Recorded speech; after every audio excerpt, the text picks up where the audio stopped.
왜 그들은 유경재단 뭐 소유권 싸움부터 해서 그렇게 많은 칼부림과 그런 드립들을 했는지가 이제 이해돼요. 미세스 최였던 거야. 그렇죠.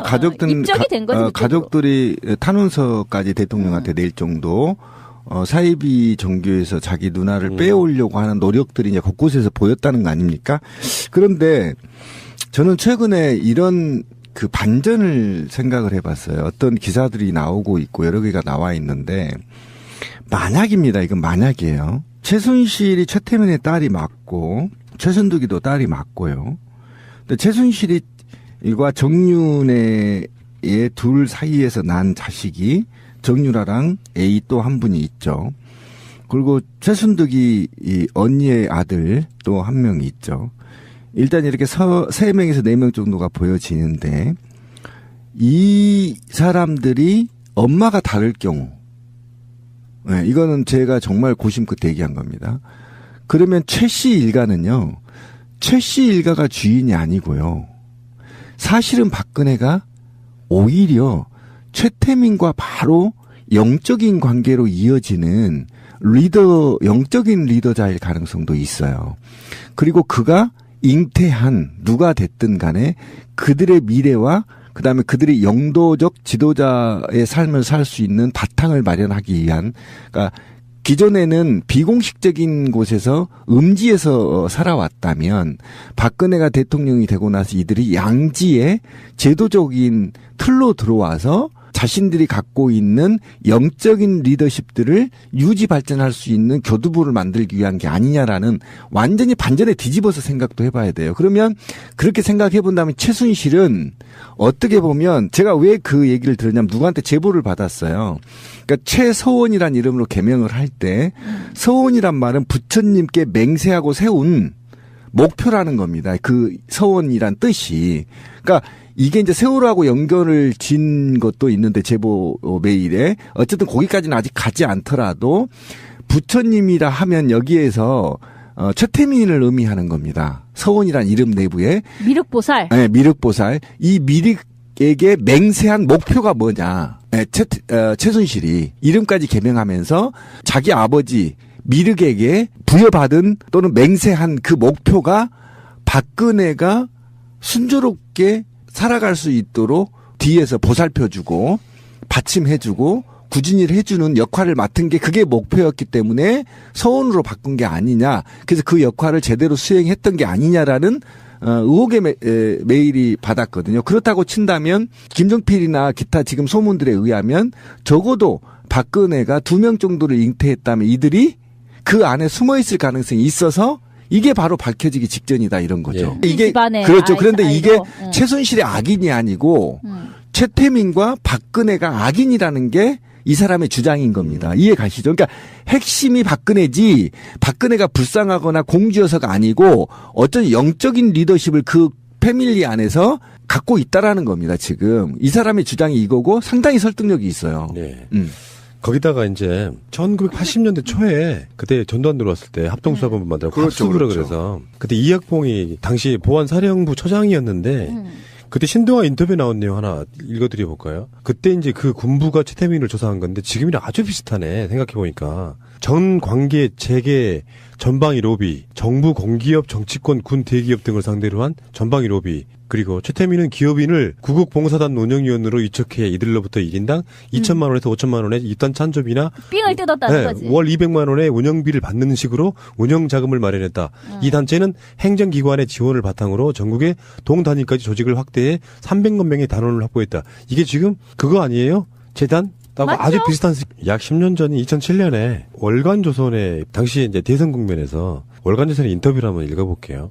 기자가 묻습니다. 정윤회 씨가 2004년 6월 7일부로 국회의원 박근혜 의원 사무실 입법보조원으로 등록되어 있다는데 사실입니까? 라고 물어요. 박근혜 답입니다. 대구 달성군에서 국회의원에 출마했을 때 적극적으로 도와준 성실한 사람이고 국회의원 당선 후 초창기 입법보조원으로 돕다가 몇 년 전에 그만둔 분입니다. 정윤회에 대해서 하는 얘기죠. 다음에 또 질문. 고 최태민 목사의 자녀들 중 상당수는 박 후보 자택과 가까운 곳에 대부분 거주하고 있는데 특별한 이유라도 있는지요. 그러니까 그 당시에도 그 기자들이 다 알고 있었다는 거예요. 10년 모여 전에도 살았다는 거예요. 강남에 그쪽에 자택이 어딘지도 지금도 나는 모릅니다. 하하. 언론사에서 그렇다고 하니까 그런가 생각했습니다. 이렇게 얘기하고 있고요.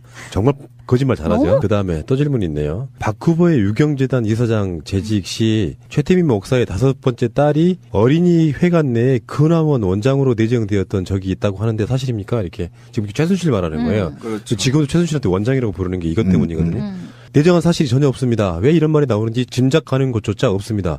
계속 거짓말하고 있잖아요. 박근혜가 우리가 말한 것처럼 막 정직할 것 같다. 이거 완전히 거짓말이라는 게 지금 박근혜가 피해자 코스프레 하는 것도 사실 거짓말에 갈 수는 없다는 맞아요. 거예요. 그래서 제가 그 얘기를 한 겁니다. 원래 이거는 뒤집어 보면 박근혜가 악의 축이에요. 예. 모든 게 박근혜가 지금 그 악의 축을 행위를 하고 있다는 게 예. 저는 확신합니다. 다음에 임모 씨, 최태민 목사 5번째 부인 임모 씨와 임 씨의 전 남편의 아들인 조모 씨를 영남투자금융 전무와 영남학원 이사로 선임하게 된 과정에 대해 설명해 주시면 감사하겠습니다. 박근혜 답입니다. 그분은 당시 이미 70대 할머니이자 평범한 가정주부로 평생을 살아온 분이었기에 전무로 일할 수 있는 분이 아니었습니다. 그분을 전무로 임명한 사실이 없습니다. 그리고 조모 씨가 그런 과적관계인지 여부는 잘 모르겠습니다. 다시 질문. 박 후보의 현 거주지 서울 강남구 삼성동에서 500m 떨어진 곳에 최태민 목사의 집이 있었는데 후보의 거주지 이전이 최 목사와 관련이 있는지 여부에 대해 말씀해 주시면 감사하겠습니다. 답은요. 집이 거기였다는 것도 처음 듣는 얘기지만 성심껏 답변을 드리면서도 왜 이렇게까지 나오는지를 생각하니 여간 불유쾌한 게 아닙니다. 일부고요. 그러니까 그 인터뷰에는 그런 것도 물어봐요. 유경재단인데 실제로 최태민이 유경재단 엄청 관여를 했거든요. 그렇죠. 다 주물렀다는 거죠. 그러니까 이제 근령이하고 지만이를 미쳐버리는 거야. 그렇죠. 이게 물론 그것도 불법이긴 하지만 박정희가 물려준 재산을 다 그쪽에 그냥 갖다 바쳐버린. 그렇죠. 예를 들면 이런 유혹까지 나오고 있거든요. 지금 최순실 일가의 재산이 알려진 것만 3천억 원이라고 하니까. 근데 그 중에는 박근혜 차명 재산이 있을 가능성이 높다. 있겠죠. 네. 그래서 박근혜가 지금 정치인으로는 공식적으로 뭐 지금 정확히 얼마가 됐는지 모르겠는데 몇십억도 안 되잖아요. 그러니까 저는 어쨌든 최태민이 대단한 놈은 대단한 놈이에요. 왜 그러냐면 부인을 5명이나 데리고 있는 새끼가 원래 6명 아니야? 그러니까 6명이죠. 그러니까 그 얘기를 하려고 한 겁니다. 그러니까 5명을 데리고 있고 그의 산하에 자녀들이 수명이 있음에도 불구하고 아무런 부를 축적하지 못하고 거지처럼 살다가 박근혜를 통해서 이 5가족을 6번째 부인으로 추정돼도 영적인 부인. 그렇게 합시다. 둘이 떡친지를 모르니까. 어쨌든 영적인 부인이라고 밝혀진 거니까. 이 양반아, 떡은 영적인 게 돼야 쳐지는 거예요. 그러니까요. 어쨌든, 네.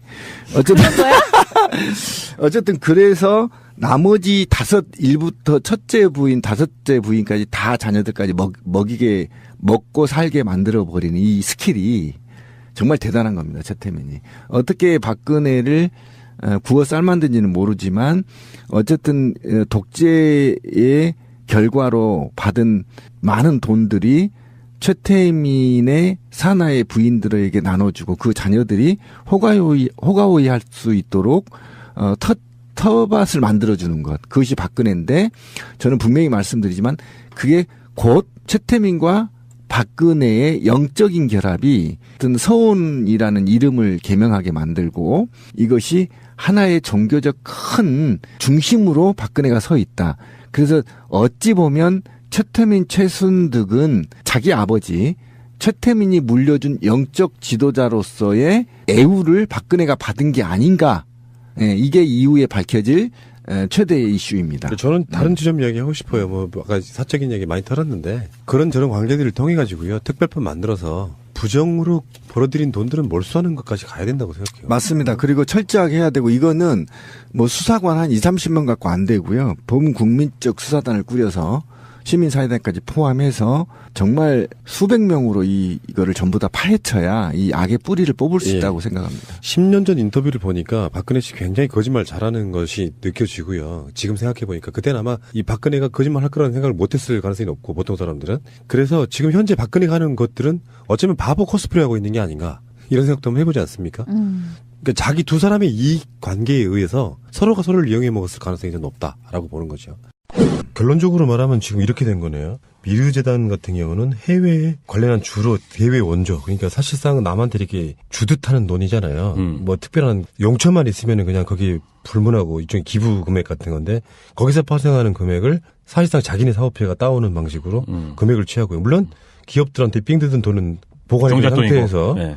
그다음에 이제 K스포츠라고 하는 사업은 지금 그 이야기는 안 나왔는데 단순하게 이제 정유라의 매니지먼트 느낌이 아니라 이것이 정유라가 항상 원동 컨설을 할 수 없는 거잖아요. 네. 승마나 경마 같은 말산업을 통해 가지고 자기들 이득을 취하려고 했던 지금 어떤 정황도 있거든요. 있죠. 네. 있고 이게 이제 단지 정유라의 선수 생활을 서포트하기 위한 그런 용도의 재단을 넘어서서 당장은 진짜 그걸 네, 했을 당장은 거예요. 그거고 저는 정유라의 미래의 발판까지 여기서 만들려고 했던 그런 목적이 여기에 있을 가능성이 높다라는 거죠. 정말 자식 사랑이 대단하네요. 그렇죠. 네. 그러면 저 박근혜 씨는 정유라를 뭐라고 부를까요? 관계가 어떻게 되죠? 이제 그게 일종의 신성가족이지 않습니까? 신성가족이잖아요. 박근혜, 최순실, 정유라. 그러니까 이게 이제 뭐 혈육보다 더한 혈육 같은 이런 거죠. 그러니까 뭐라고 부를까요? 그냥 유라야 이럴까요? 그건 모르죠. 뭐 유라 씨라고 할지. 정말 우리 역사상 물론 비교는 완전히 다릅니다만 영국 왕실의 마치 어떤 세자, 왕세자, 뭐 공주 이런 사람을 보는 그 정유라를 어느 언론에선가 인터뷰를 했는데 최근에 독일에서 하는 인터뷰 말고요. 그 전에 인터뷰를 한 게 있는데 거기에 보면 이런 얘기를 합니다. 그 정유라라는 친구가 요즘 이렇게 뭐 스캔들 관련해서 이름이 거론되고 이런 거에 대해서 어떻게 생각하냐 류의 질문을 던졌나 봐요. 그랬더니 상관없다. 공주라 그러지 않냐. 그러니까 이 친구의 멘탈 상태도 이미 자기가 그런 줄 알고 있는 거예요. 그러니까 내가 잘 나가는 것에 대한 보통 사람들이 질투 정도로 느끼는 그런 느낌? 뭐 그 정도를 넘어서서 정말 자기는 뭐랄까요 근본이 다른 뭐 이런 존재로 지금 알고 있는 거예요. 리포트에다가는 뭐 해도 안 되는 망할 새끼들에게 쓰는 수법 웬만하면 비추함 이런 얘기를 쓰는 지적 수준을 가지고서 어이가 없는 거죠. 미치겠네, 진짜.